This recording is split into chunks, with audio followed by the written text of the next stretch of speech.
mengesahkan diri kepada Tuhan, seperti itu. Jadi ya kajian dari kemarin-kemarin itu diharapkan betul-betul memahami, karena ini satu bekal untuk menuju pemecahan, pertolongan seluruh ujian dan cobaan kita, supaya kita tetap tenang, tetap tentram dalam menjalani semuanya menuju kepada Tuhan. Tidak putus asa, tidak patah semangat, ya, terus berjalan, karena kita bisa merasakan kehadiran Tuhan. Seperti itu sih maksudnya. Jadi kalau kurang paham silahkan. Memang mengikis ego ini perlu waktu memang, tapi harus kita mulai dari sekarang. Harus. Kalau takut manusiawi, takut masa depan, takut macam-macam lah, manusiawi. Tapi kita di sini dikenalkan jati diri untuk mengikis semua yang namanya ketakutan, kekhawatiran, kegelisahan yang terus menghantui hati dan pikiran kita. Besok termasuk panjang angan. Ya sekarang ini yang harus kita action, atau sekarang ini harus kita perjuangkan. Bagaimana setiap waktu itu quality time, ya.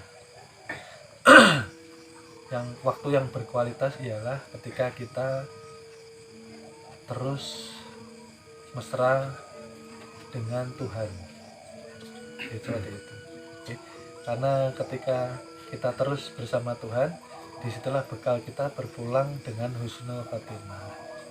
Itu tadi saya bilang, dikikis bayangannya, karena kita pun sebetulnya tidak punya bayangan.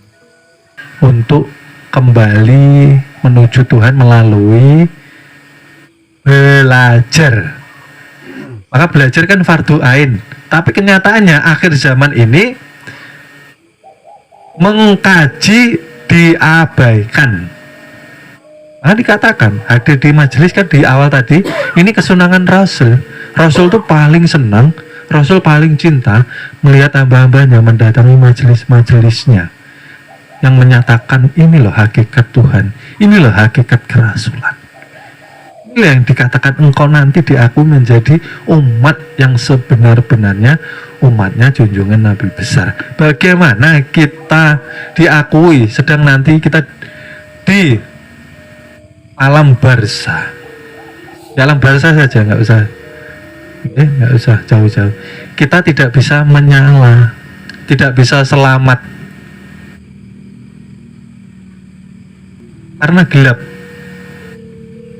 Karena kita tidak menjaga nur cahaya yang menyala di dalam tubuh kita, karena ada nur yang ada di setiap diri manusia.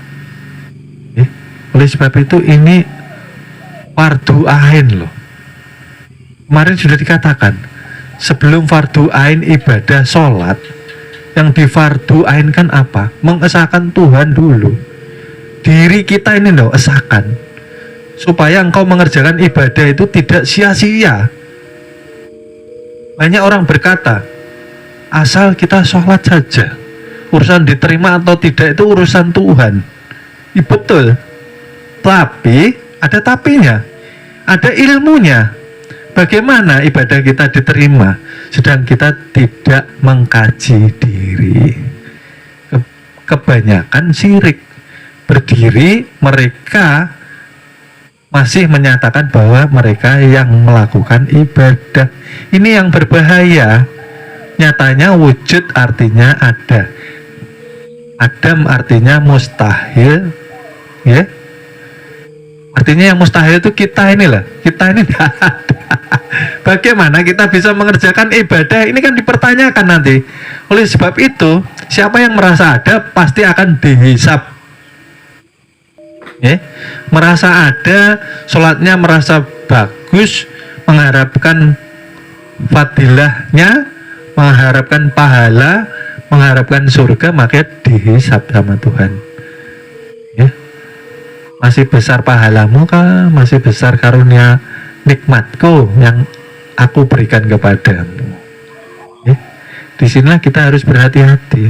Ya, kalau sudah duduk di majelis tasawuf atau ma'rifat, jangan lagi kita mengharap masuk surga. Kenapa? Surga itu makhluk, ya, dan surga itu diciptakan setelah kita, ya. Kita sama surga ini tua mana sebetulnya? Tua mana? Tua kita. Pada hakikatnya, ya, kita ini dengan yang namanya fadilah, hadiah ibadah, ya, mengharap apa kita kalau ibadah? Pahala. Tua mana kita dengan pahala? Tua kita. Kenapa dikatakan seperti itu? Bukankah kita ini asa dengan Tuhan sebelum semuanya diciptakan? Kita di sini yang kita bahas cahaya Tuhan, nur Tuhan sudah tercipta sebelum surga neraka, sebelum tercipta pahala. Dan itu makhluk. Jangan engkau berpegang kepada makhluk. Asal dari Tuhan, kembali ke Tuhan. Kalau kembali ke surga, ya aneh. Masalah nanti ditempatkan surga itu masalah Tuhan. Kan Tuhan yang menempatkan. Tapi kita jangan mengharapkan, karena itu makhluk, gitu loh. Paham nggak ini? Ya disinilah menguji kemurnian ibadah kita. Karena jangan lagi mengharap pahala, jangan lagi mengharap surga, jangan takut neraka. Kenapa? Diri kita ini sempurna. Paham ya? Lanjut setelah tadi fana, ya. Tadi sudah fana, artinya fana apa? Kesadaran diri hilang, diri sebagai manusia. Artinya akhlak kita, tabiat kita sudah tidak seperti tabiat dan akhlak hewan dan setan. Itu berarti kesadaran kita sudah mulai asa dengan Tuhan. Ingat ya, jangan salah paham. Yang baru masuk, Tuhan sudah esa dengan kita, ya, dari alam kesucian. Kita yang menghijab, kita yang menutup keesaan itu tadi selama ini. Nah, sekarang belajar ilmu ketuhanan, jalan untuk mengesahkan diri kita kembali kepada Tuhan. Maka lepaslah hijab-hijab yang kita buat itu sendiri, dengan mengenali hakikat perbuatan Tuhan, nama Tuhan, sifat Tuhan, dan zat Tuhan yang secara nyata hadir menjadi Muhammad, hakikat diri rahasia Tuhan yang ada di dalam diri insan kamil atau manusia. Paham ya? Oleh sebab itu, kalau kita tidak terbangun kesadarannya, bagaimana kun payakun. Setiap doa itu, setiap doa tidak sampai arasnya Tuhan. Doa tidak pernah dikabulkan. Karena yang berdoa bukan insan kamil, ya. Paham ya? Jadi mustahil kita bisa esa kalau kita belum bisa menguasai nafsu 4 kita. Ingat itu ya, ini jalannya, jalan menuju kematian. Kalau engkau takut kematian, artinya engkau harus belajar. Seberapapun engkau takut, kematian akan datang. Lah lebih baik kita song-song kematian ini dengan senyuman, kematian ini dengan kebahagiaan. Di sini ada yang takut mati enggak? Kematian itu harapan kita, kematian itu kerinduan kita. Bukankah kita menyatakan bahwa kita mencintai Allah dan Rasul-Nya melebihi segalanya? Tapi kenyataannya kalau kita takut, artinya istri kita, anak kita, materi kita lebih kita cintai daripada Allah dan Rasul-Nya. Yaitu untuk renungan diri kita sendiri, gitu loh. Wong nyatanya orang ada yang menuhankan suaminya, ada yang menuhankan istrinya, ada yang menuhankan anak-anaknya, ada yang menuhankan harta bendanya. Orang mengatakan beriman tapi dalam hatinya tidak bertuhan. Sekarang banyak sekali seperti itu. Karena apa? Mau dikatakan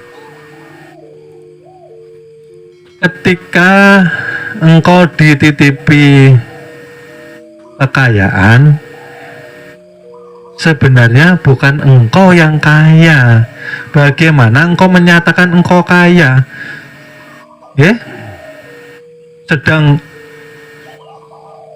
kekayaan itu termasuk dari Asmaul Husna, Al-Ghani. Bagaimana kita ini tidak ada? Lalu ketika engkau dititipi kekayaan, kenapa engkau genggam? Artinya engkau mencintai. Tapi ketika Tuhan menarik paksa, engkau mengalami depresi dan kesedihan. Artinya melekat. Materi itu di dalam hatimu. Ketika melekat berarti engkau mencintai. Kalau engkau mencintai berarti selama ini engkau menuhankan harta bendamu. Maka dikatakan ketika nanti sangkakala ditiup itu, anak istri, kebun-kebunmu, kuda-kudamu, kekayaanmu, harta materimu sebesar apapun tidak akan ada gunanya sama sekali. Kenapa ini Al-Quran kok cuma dibaca, tidak ditadaburi? Kita ini masing-masing mempertanggungjawabkan. Usia sekarang berapa? Ini tidak ada masa santai-santai. Terus memperdalam pemahaman kajian, ya. Fastabikul khairat, memperbanyak hal-hal yang baik. Karena itu yang pasti menjadi bekal kita nanti. Ibadahmu belum tentu. Berdiri tegak aja yang dipikirkan kebunnya kok. Sawahnya, ladangnya, pekerjaannya, masa depannya, berdiri nah bisanya. Allah Akbar. Sudah menyatakan Akbar, pikiran kemana-mana. Akbar, maha besar Tuhan, ternyata dunia lebih besar di dalam hatiku. Munafik namanya. Ya kan seperti itu, ya.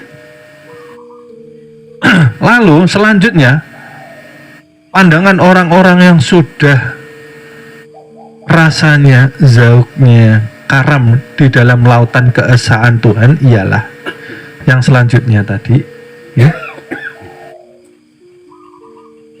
Di dalam penglihatannya yang selalu dilihat ialah Tuhan. Kemarin sudah saya ajarkan, ya.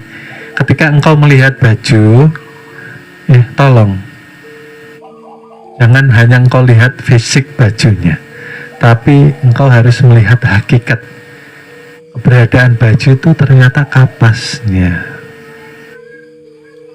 Nah, disitulah kita. Jangan lagi manusia ini engkau lihat secara fisik dan materinya. Itu nanti bisa membeda-bedakan hati kita. Ada yang kita senangi, ada yang kita benci. Artinya, mohon maaf, akan kami lanjut ke episode berikutnya. Terima kasih.